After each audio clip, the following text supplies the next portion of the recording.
இயேசு கிறிஸ்துவில் பிரியமுள்ள சகோதர சகோதரிகளே, அன்னையினுடைய அன்பு பிள்ளைகளே, இயேசுவின் இனிய நாமத்தில் உங்கள் அனைவருக்கும் என் இனிய காலை வணக்கம்.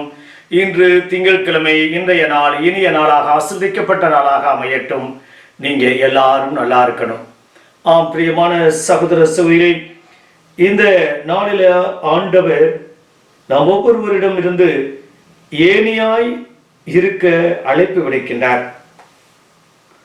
உன்னால் மற்றவரை ஏற்றிவிடும் ஏணியாக இருக்க முடியாவிட்டாலும் இடறி விழவைக்கும் தடைக்கல்லாக இராதே.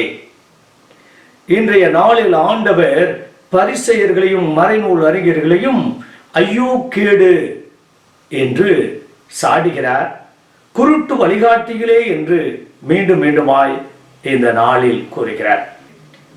பரிசேயர்களையும் மறைநூல் அறிஞர்களை மட்டுமல்ல, இன்றைய நாளில் நம் ஆண்டவர் இயேசு கிறிஸ்து நாம் ஒவ்வொருவரையும் சந்தித்தாலும் கூட அதே வார்த்தைகளை சொல்ல நாம் இடம் கொடுப்போமா என்பதை தியானிக்க இந்த நாளில் இன்றைய நற்செய்தி அழைப்பு விடுக்கின்றது. யாராவது திருக்கோவில் மீது ஆணையிட்டால் ஒன்றுமில்லை, ஆனால் அவர் கோவிலின் பொன் மீது ஆணையிட்டால் அதை நிறைவேற்ற கடமைப்பட்டவர் என்கின்றீர்கள். பலிபீடத்தின் மீது ஆணையிட்டால் ஒன்றுமில்லை, ஆனால் அவர் அதில் படைக்கப்பட்ட காணிக்கையின் மீது ஆணையிட்டால் அது நிறைவேற்ற கடமைப்பட்டவர் என்கின்றீர்கள்.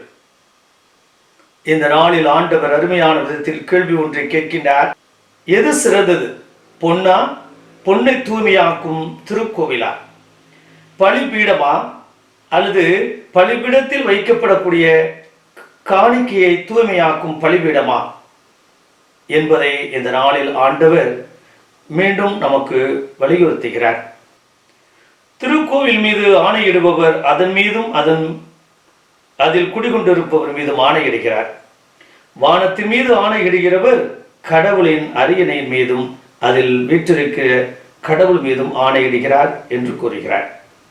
பிரியமான சகோதர சகோதரிகளே, மக்கள் விண்ணகத்திற்கு நுழைய முடியாதவாறு அதன் வாயிலை அடைத்துக் கொண்டிருந்த பரிசேயர் மற்றும் மறைநூல் அறிஞர்களை கடுமையாக சாடுகிறார். இவர்கள் மக்கள் விண்ணகத்திற்கு நுழைவதற்கு ஏற்றாற்போல் ஏணியாக இருந்திருக்க வேண்டும்.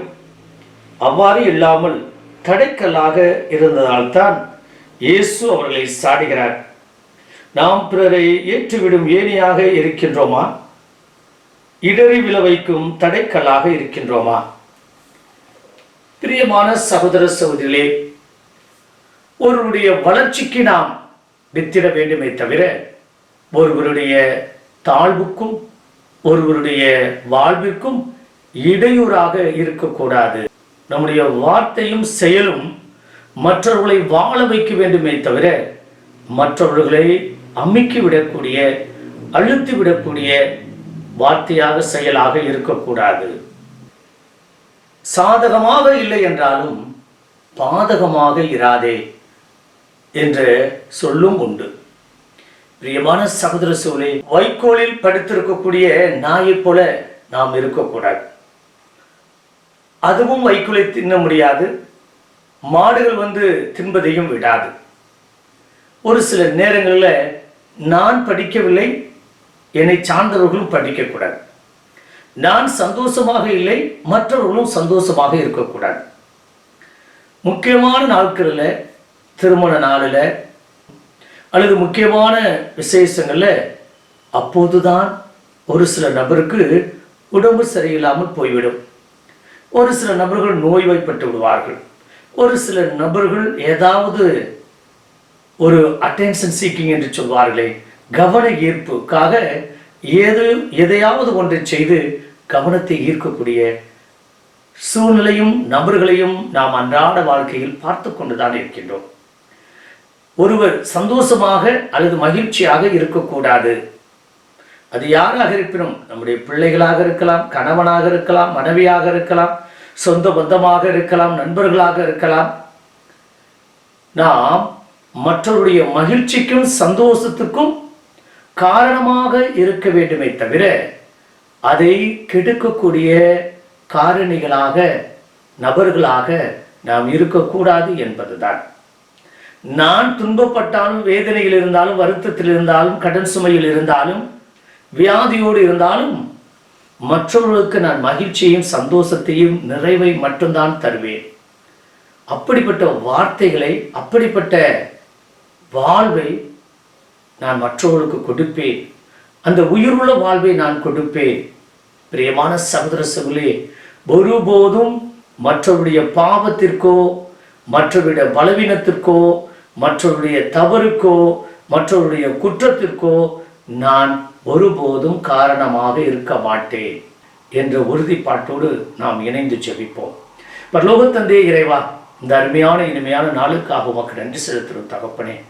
அப்பா, குருட்டு வழிகாட்டிகளே என்று பரிசேயரையும் சட்ட வல்லுநர்களையும் நீ பார்த்து கூறினீர். ஐயோ கேடு என்று நீ கூறினீர். அப்பா, நாங்கள் ஒருபோதும் அப்படிப்பட்ட வார்த்தையை ஒருபோதும் உம்மிடமிருந்து நாங்கள் கேட்கக்கூடாது. அதை வாழ்வுல பயன்படுத்தவும் கூடாது. அப்படிப்பட்ட கிருபையும் பாக்கியத்தையும் தாங்க. நாங்கள் எத்தனையோ நபருடைய வாழ்வுக்கு ஏணியாக அமைந்திருக்கின்றோம். எங்களை வைத்துதான் மற்றவர்கள் முன்னேறி இருக்கிறார்கள், மற்றவர்கள் இன்று நல்லா இருக்காங்க என்று நிறைய பேரை சொல்லலாம். அப்படிப்பட்ட ஆசீர்வாதத்தை எங்களுக்கு கொடுத்ததற்காக நன்றி. நாங்கள் கஷ்டத்தில் இருந்தாலும் எங்களை வைத்து, எங்களுடைய தொழிலை வைத்து, எங்களுடைய பணத்தை வைத்து, எங்களுடைய நல்ல வார்த்தையை வைத்து, எங்களுடைய நட்பை வைத்து, எங்களுடைய உதவியை வைத்து, எங்களுடைய ஆலோசனையை கேட்டு இன்று எத்தனையோ பேர் உயர்ந்த நிலையில் இருக்கிறார்கள். அதற்கெல்லாம் நன்றி செலுத்துகிறோம். பா, எங்கனால ஒரு குடும்பம் இன்னைக்கு நல்லா இருக்குதுன்னா அதற்காக நன்றி ஆண்டவரே, தோத்திரம் ஆண்டவரே, நன்றி ஆண்டவரே, தோத்திரம் ஆண்டவரே. அவர்களை தொடர்ந்து ஆசீர்வதியும், அவர்களை தொடர்ந்து ஆசீர்வதியும்.